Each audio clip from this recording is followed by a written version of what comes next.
Okay. Well,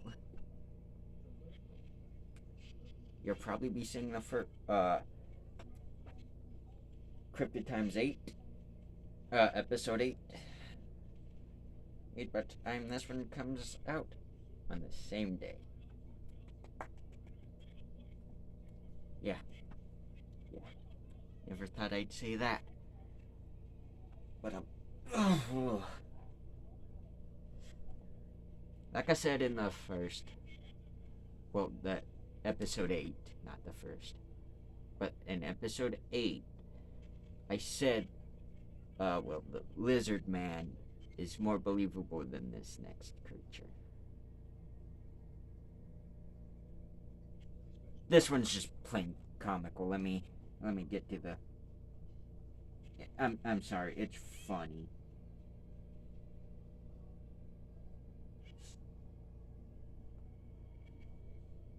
This is funny. First cryptid that I actually don't believe in, really, or that I have a hard time believing in. Um, Loveland frog. The Loveland frog is a humanoid, possibly amphibious creature found near the Little Miami River in southwest Ohio. The creature is also sometimes referred to as the frogman of the Little Miami River. The first report that definitely points to the Loveland frog is from 1955. Although ancient legends from the local native people may reference a similar creature, the creature is described as being 3 to 4 feet long with muted smooth skin. The color of the creature's skin is usually reported as greenish brown, though it has also been called gray or reddish brown. These discrepancies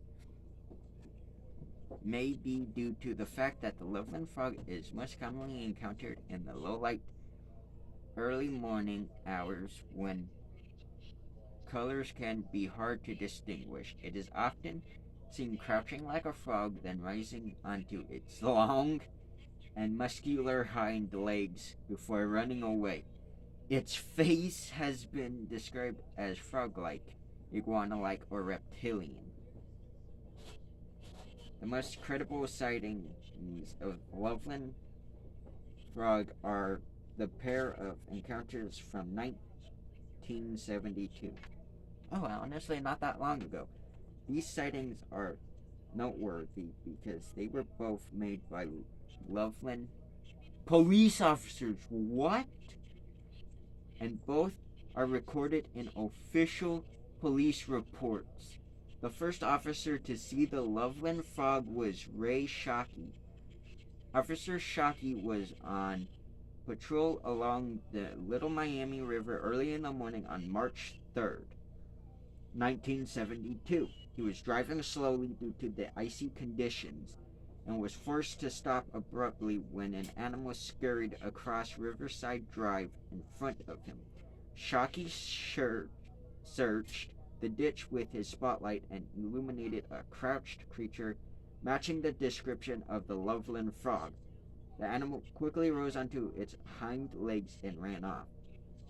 The second sighting by a Loveland police officer occurred not long after, on March 17th of the same year.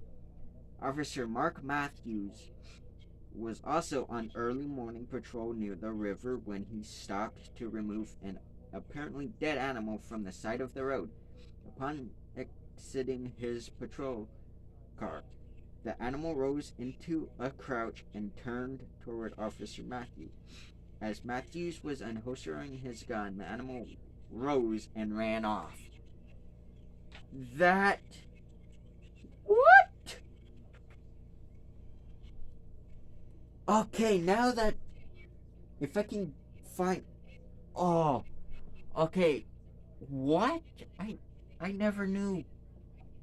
And in official police reports, which means you can go and find those reports. What? No. No, no, no, no, no.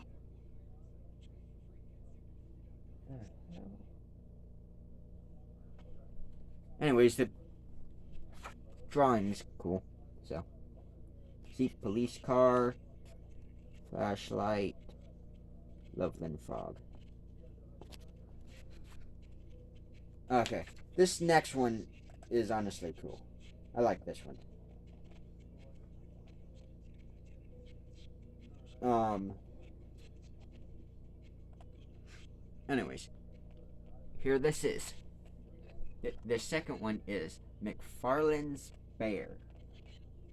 The existence of MacFarlane's bear is postulated from a single specimen shot by Inuit hunters in 1864. The Inuits are northern Canada were familiar with both grizzly bears and polar bears, but they never had seen a bear like this.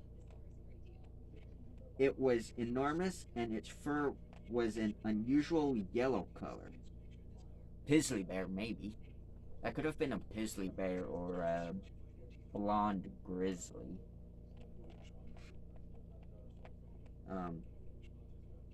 The hunters gave the skull and hide to a naturalist named Roderick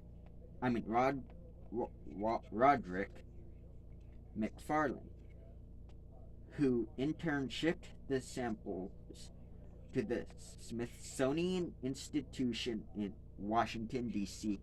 The skull and hide remain in storage for 50 years until being rediscovered and declared a new species of bear. References to animals matching MacFarlane's bear have been found in the journal entries of fur traders, with the frequency of such entries declining from a peak in the 1880s. Scientists believe that the bear may have been a holdover from the Pliocene era, Pleistocene era, and may now be extinct. This one I like. This one is cool. This one is more believable. See? Now here's melon heads.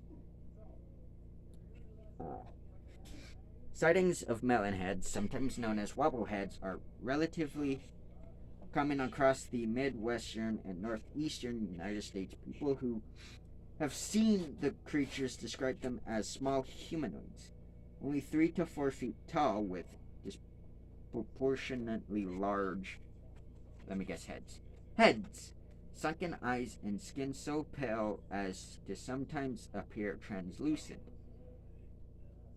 Not sightings. Sightings are most frequent along the western edge of the Appalachian Mountains. They seem to prefer to live in the deepest, most remote portions of the forest. Anyone searching for melon heads should start by driving through and hiking near the small towns of northern Kentucky, western West Virginia, and extreme southwest Ohio. Most sightings come from sportsmen and people who make a living in the woods, such as miners and loggers. While attacks by melonheads are extremely rare, people who live near them are afraid of the creatures and attempt to give them a wide berth. In southeastern Ohio, the melonheads are believed to possess psychic powers. Witnesses are often shaken by their encounters with these creatures and thus unwilling to talk openly about them. Local bars and pubs may offer the best opportunity to glean tips from besotted locals. Okay. No pictures for this one, and let's see, I did what? 4, 3. Loveland Frog, MacFarlane's, Bear, Melon. Yeah, I'll do one more. Because on the next episode, episode 10, everybody should know this one, or have heard of this one, if it's one of the most famous creatures, and I like this one. So let me do this one before it, and then afterwards,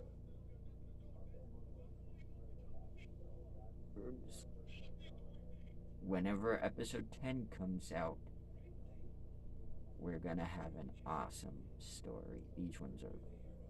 These ones are they're aggressive, scary, terrifying.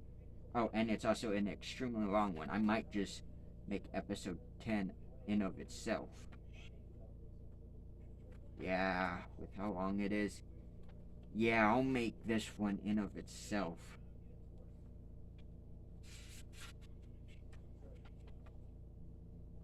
Yeah, that one's gonna be in of itself.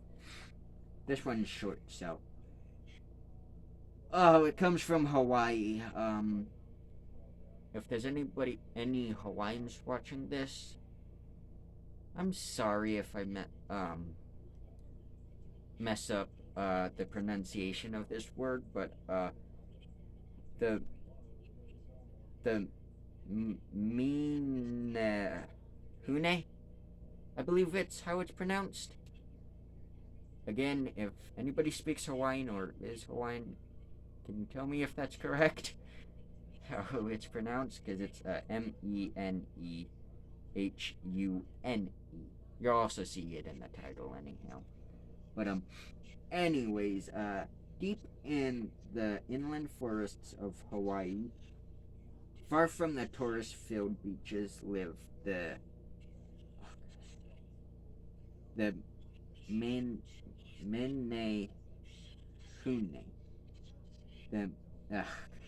The menehune are a species of tiny people looking much like humans, but only a few feet tall. The menehune subsist on a diet of bananas and fish, and are known to be skilled builders. Among the structures built by the menehune are stone-lined irrigation canals, fish ponds for aquaculture, and small temples and shrines on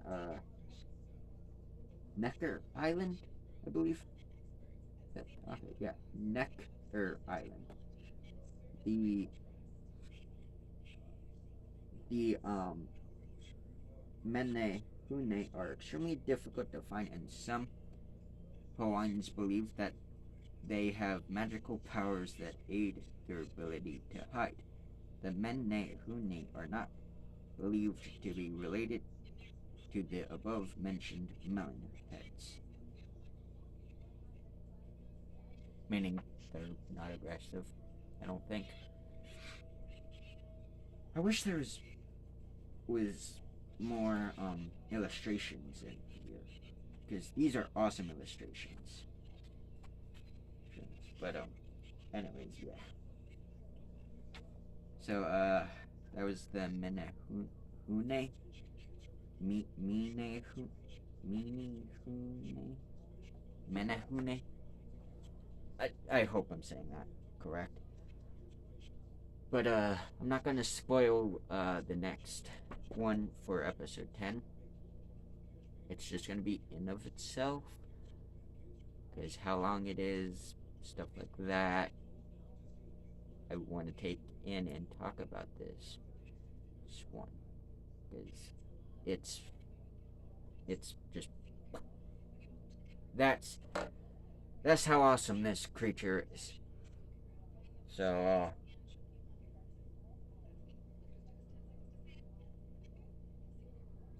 yeah. Um, well, episode 9 is done. That's pretty cool, I guess. Um, I need to do more of these, and probably more frequently, but honestly, I do like not doing them that often either, because it gets people to watch my, like, animals or gaming videos, and then it almost builds up to the anticipation of this, and I love doing these. Trust me, if I'm never gonna get burned out on doing Cryptid times, because these are friggin' awesome. Um, but yeah, it's just I don't know. Uh, Maybe tell me in the comments too if I should do these more frequently, or if you like how I'm doing these. Because honestly, I just forget, to tell you the truth. Like, tell me if you like when I do these, as well as tell me if you like these two episodes being made on the same day. Because normally I don't make them on the same day. I make just one that's close to 20, or stuff like this. This where it's 16 or 17 minutes now. But yeah, that's what stuff I want. That I don't know what I'm trying to say. But yeah, leave me know if you basically like how it's almost like waiting for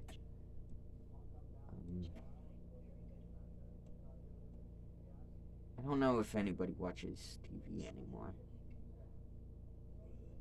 or reads books, really.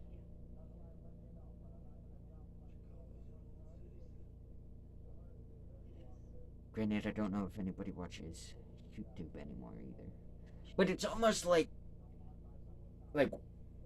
that anticipation of, I guess, waiting for the day you go to the beach, or wait, no, that's not that fun. At least for me, it ain't, unless I find horseshoe crabs or tide pools. But still, um, uh, oh yeah, here's a better one. It's almost like the anticipation you get